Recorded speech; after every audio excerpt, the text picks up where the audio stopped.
নমস্কার সবাইকে। আজকে খুব সহজ একটি ডিজাইন করব, যা আপনারা ড্রেস বা টেবিল ক্লথেও করতে পারেন।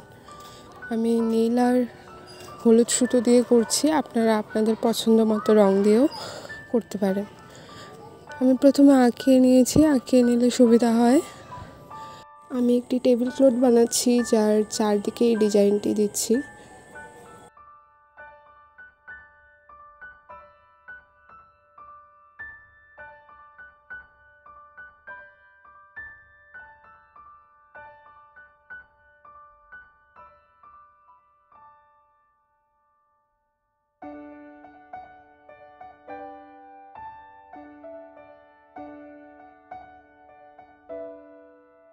প্রথমে নীল দিয়ে পাপড়িগুলো করতে হবে।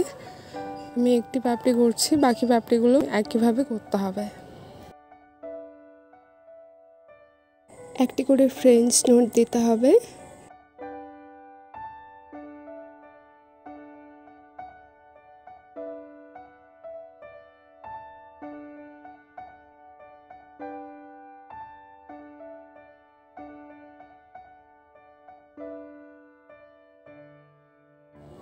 ধন্যবাদ সবাইকে। ভিডিওটি কেমন লাগলো জানাবেন।